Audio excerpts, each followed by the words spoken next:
उच्च विद्यालयों में जो क्लासेस नए शुरू हुए हैं उसके लिए एक निश्चित दिशा निर्देश दिया गया है कि कितनी संख्या में विद्यालय के अंदर छात्रों को आना है, उनके बैठने का क्या व्यवस्था रहेगा, क्लासेज कैसे चलेंगी, कितने बच्चे एक दिन में आएंगे, ये सारे डायरेक्शंस दिए गए हैं और उसी के आलोक में विद्यालय एक लंबे समय के बाद खुला है।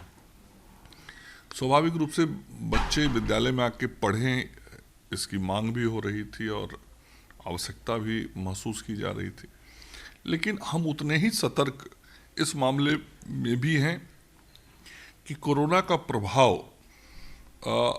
ये जो विद्यालय खुल रहे हैं उनके बच्चों पर ना हो। यदि कहीं से कोई शिकायत आती है तो उन शिकायतों के आधार पर तुरंत जांच किया जाए, जांच करने के बाद फिर उनका उपचार किया जाए। आखिर संपूर्ण समाज की व्यवस्था को भी तो हमने इसी तरीके से नज़दीकी नज़र रख के नियंत्रित किया, जिसके कारण आज बिहार की रिकवरी रेट 97.81% है। तो विद्यालय के मुंगेर की घटना की जानकारी मिली, स्वास्थ्य विभाग पूरी तरीके से अलर्ट पे है और स्वास्थ्य विभाग ने तुरंत जो भी आवश्यक कार्रवाई जांच से लेकर उपचार तक की करनी है वो की गई है और हम हर जगह इस मामले पे सचेत है। कहीं से भी कोई जानकारी यदि मिलती है तो हम समुचित जांच और उपचार के लिए पूरी तरीके से तैयार हैं। तेज प्रताप ने कोरोना वैक्सीन पर कहा है कि पहले पीएम नरेंद्र मोदी ले लें तब हम। देखिए, ये सब बचकाना बयान है और जिसको कहते हैं कि नासमझी भरा बयान है। जो एक व्यक्ति स्वयं पूर्व में स्वास्थ्य मंत्री रहे हों और स्वास्थ्य मंत्री रहने के बाद किसी दवा के बारे में, किसी टीका के बारे में इस प्रकार की टिप्पणी करें कि फलाना व्यक्ति लेगा तब कोई लेगा, ये इस बात को दर्शाता है कि कहीं ना कहीं उनको समझ की कमी है।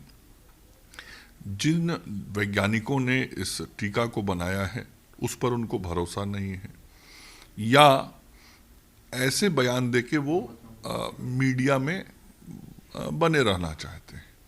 सत्य यही है कि जो दोनों वैक्सीन है वह अपने देश में निर्मित हुई है। यह देश के लिए गौरव का बात है, वैज्ञानिक उसके लिए बधाई के पात्र हैं और यह कोई नया टीका नहीं दिया जाना है। ऑलरेडी इसका ट्रायल 3 फेज में हजारों हजार लोगों पर हुआ है। आपके विधायक ने भी और जो जिन लोगों पर ये ट्रायल हुआ है, ट्रायल होने के बाद सभी वैज्ञानिकों ने इस बात को, एक एक केस को देखा कि कोई साइड इफेक्ट नहीं हुआ है, उनको कोई परेशानी नहीं हुई है। तब जाके भारत सरकार के ड्रग कंट्रोलर ने इस बात की स्वीकृति दी है कि अब दोनों वैक्सीन का उपयोग किया जा सकता है।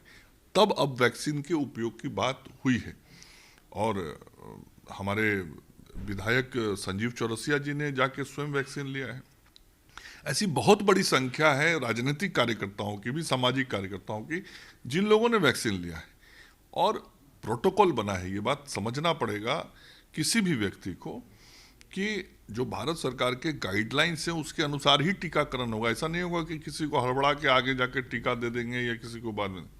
ये तय हुआ है कि फर्स्ट फेज में पहले हमको हेल्थ वर्कर्स को टीका देना है तो हेल्थ वर्कर्स को टीका देंगे, दूसरे फेज में हम फ्रंटलाइन वर्कर्स को टीका दें।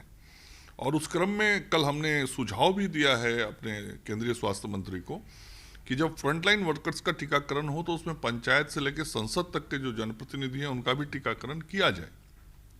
फिर तीसरे फेज में जो 50 साल से ऊपर के लोग हैं या जिनको कोमॉर्बिडिटी का केस है वैसे लोगों को दिया जाएगा। तो ये दिशा निर्देश प्राप्त है कि कैसे स्टेज वाइज हमको इम्यूनाइजेशन करना है।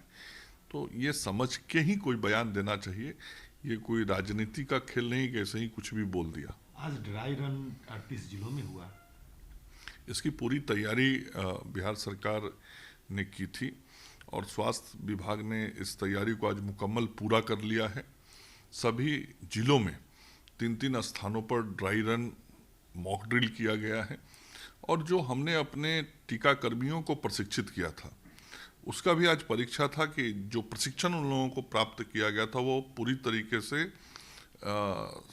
ठीक हुआ है और उन लोगों ने आज जो ड्राई रन किया उसमें सभी जगहों पर जो प्रशिक्षण दिया गया था 100% प्रशिक्षण के अनुकूल उन लोगों ने परफॉर्म किया। इसका मतलब कि अब टीका देने के लिए हम पूरी तरीके से तैयार हैं और जो टीका देने वाले हमारे टीकाकर्मी हैं, स्वास्थ्यकर्मी हैं, वो लोग न केवल प्रशिक्षित हुए हैं बल्कि व्यवहारिक रूप से भी अब काम करने को तैयार हैं। तो ये आज काम पूरा हो गया है बिहार में और जैसे ही टीका उपलब्ध होगा हम टीकाकरण शुरू कर देंगे।